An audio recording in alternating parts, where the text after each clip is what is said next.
एक भूले बिसरे तुर्की गांव के दिल में कुबरा की जिंदगी नई शुरुआत लेने को थी। उसकी शादी का दिन करीब था, वो दिन जो बचपन से उसने सपनों में देखा था। गांव में धूम मची हुई थी और उसका परिवार गर्व से चमक रहा था। लेकिन इस खुशी के पीछे एक गहरी अंधेरी सच्चाई छिपी थी। उसकी सगाई की रात हवा में खुशी, हंसी और संगीत गूंज रहा था। कुबरा अपने मंगेतर के साथ नाच रही थी। अचानक उसका शरीर सख्त होने लगा। उसकी आंखें जो कभी चमकती थीं अब काले अंधकार जैसी हो गई। उसके हाथ पैर अजीब तरीके से मुड़ने लगे। एक भयानक सन्नाटा पूरे मजमे पर छा गया। उसका मंगेतर उसकी तरफ हाथ बढ़ाता है। उसके चेहरे पर उलझन थी। कुबरा ने उसका गला पकड़ लिया। उसकी उंगलियां उसके गले में जैसे पंजे बन गई थी। एक जोरदार चटक की आवाज के साथ उसने उसकी गर्दन अजीब से कोण पर मोड़ दी। उसके मुंह से खून का फव्वारा निकलने लगा। उसकी आंखें डर से फटी हुई थीं। वो जमीन पर बेजान गिर गया। कुबरा ने एक कंपा देने वाली चीख मारी। उसका चेहरा एक राक्षस जैसा हो गया था। कुबरा अपने अपनों को जानवर की तरह चीर रही थी। उसके हाथ खून से रंगे हुए थे। उसका कभी सुंदर था शादी का जोड़ा अब उसके दोस्तों और रिश्तेदारों के खून में डूबा हुआ था। कुछ ही पलों में सगाई का जश्न एक कत्लेआम बन गया। उसकी काली आंखें बेजान नजरों से उसके मंगेतर के कटा फटा शरीर को देख रही थीं। उसका परिवार जो अब तक समझ नहीं पाया था उसे बांधकर अपने घर ले गया। कुबरा को बिस्तर से बांध दिया गया था। रस्सी उसकी चमड़ी में घुस रही थी और वो जानवरों की तरह चिल्ला रही थी। उसके परिवार ने एब्रू को बुलाया, जो कुबरा की बचपन की दोस्त और एक अनुभवी मनोचिकित्सक थी।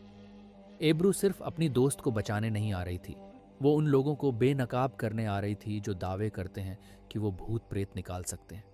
उसके साथ फारूक भी था, एक कठोर जादू टोना विशेषज्ञ जिसने अद्भुत चीजें देखी थीं। दोनों मिलकर कुबरा के गांव जाते हैं जहां सब कुछ पुराना और बिखरा हुआ था और हवा में एक अजीब खौफ छाया हुआ था। गांव के प्रवेश पर एक श्रापित पेड़ था, एक पुराना टेढ़ा मेढ़ा पेड़ जिसमें 7175 अंकित थे। फारूक देर नहीं करता। परिवार के शौचालय के नीचे से वो एक भयानक संग्रह निकालता है। जानवरों के टुकड़े, सड़े गले अंगों और काले सूखे खून से लिखी हुई किताबें काले जादू का सबूत दे रही थीं। ये श्राप 24 सालों से पक रहा था, कुबरा के जन्म से पहले। नफरत और लालच के धागे से बुना गया एक जादू। लेकिन एब्रू अब तक विश्वास नहीं करती थी जब तक माहौल और ज्यादा तनावपूर्ण नहीं हो गया। एक देखी ना जा सकने वाली आत्मा उनका पीछा कर रही थी हर मोड़ पर। उस रात एक कठिन शुद्धिकरण के बाद कुबरा का परिवार राहत की सांस लेता है। वो फिर से सामान्य लगती है। लेकिन जैसे ही अंधेरा होता है कुबरा अपनी बुआ पर टूट पड़ती है, उसके मांस को जानवरी ताकत से चीरते हुए। खून जमीन पर फैल चुका था और उसकी बुआ मुश्किल से जिंदा एक भयानक राज फुसफुसाती है। कुबरा की बुआ मुश्किल से एक भयानक राज कहती है। कुबरा के पिता एक हादसे में नहीं मरे। एक जिन्न जिसे सारे कहते हैं ने उन्हें उसी रात मारा जब कुबरा पैदा हुई थी।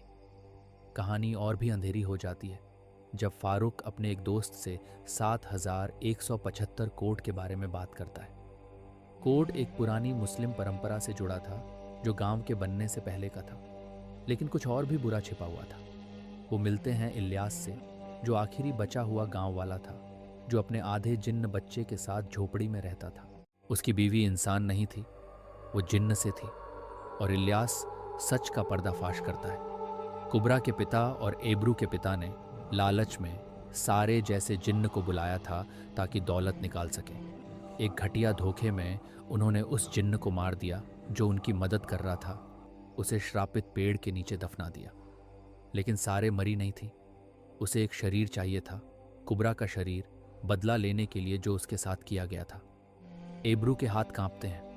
उसने एक बार श्राप से छुटकारा पाया था जब उसका परिवार इज़मिर भाग गया था। पर यह कभी खत्म नहीं हुआ। सारे अब सबको लेने आ रहा है। बेचैन होकर एब्रू और फारूक इलियास के डरावने निर्देशों का पालन करते हैं। श्रापित पेड़ के नीचे से सारे की हड्डियां निकालनी और उन्हें दूर कहीं दफनाना। जमीन कराहने लगती है जब वो हड्डियां और सड़ी गली चीजें निकालते हैं, गुजरे हुए गलत कामों को ठीक करने की कोशिश करते हुए। एक पल के लिए लगता है कि वो सफल हो गए हैं। कुबरा शांत है। उसका रंग जो पहले फीका और बीमार लग रहा था अब खून से भरा हुआ और सेहतमंद लग रहा है, लेकिन यह मुक्ति सिर्फ कुछ देर की है। उस रात फारूक को कुबरा की माँ बुलाती है, कहती है कि इलियास के पास एक ज़रूरी खबर है। फारूक एब्रू को कुबरा के साथ अकेला छोड़कर निकल जाता है और रात में एक अजीब सी बेचैनी छाई होती है। एब्रू, जो पीछे छोड़ दी गई है, अचानक एक ठंडक महसूस करती है। जैसे ही वो अपने कपड़े चेक करती है, उसके हाथ एक अजीब सी चीज़ को उसके ब्रा के अंदर महसूस करते हैं, एक अनजान जादू का टुकड़ा। डर उसका दिल जकड़ने लगता है जब उसे एहसास होता है कि वो चिन्हित हो चुकी है। फारूक, जो आधे रास्ते पर इलियास के पास है, एक ठंड भड़क देने वाली कॉल प्राप्त करता है। 7 कोई कोट नहीं है। इसका मतलब है मैं जिंदा हूं। सारे कभी मरी ही नहीं थी। उन्होंने कोई लाश नहीं निकाली थी, उन्होंने कुछ जिंदा चीज को निकाला था। इलियास, खून से लथपथ और आधा मरा, अचानक सामने आ जाता है।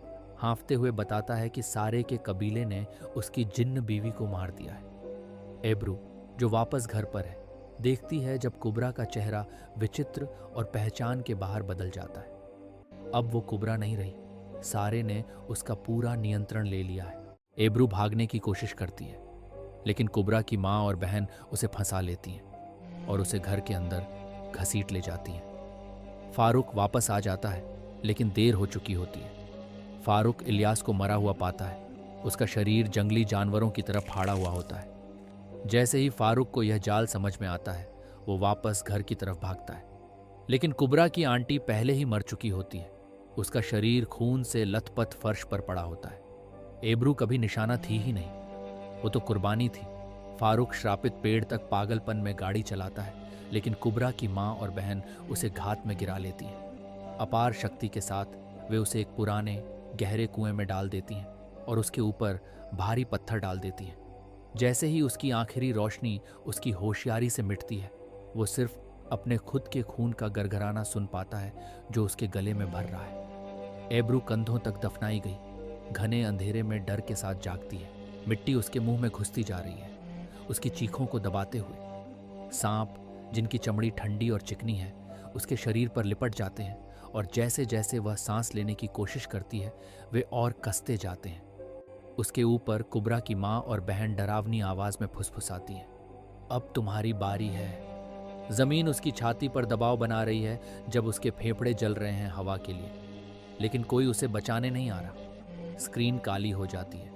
बाद में गांव वाले फारूक को मुश्किल से जिंदा पाते हैं, कुएं से बाहर निकालते हुए। उसकी याददाश्त चली गई है सदमे के कारण।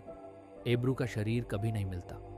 कुबरा का परिवार रात के अंधेरे में गायब हो जाता है। उनका कोई पता नहीं चलता, सिर्फ एक खून से लथपथ विरासत छोड़ जाते हैं। एब्रू का परिवार इस बारे में बात करने से इनकार करता है। श्रापित गांव वीरान पड़ा रहता है।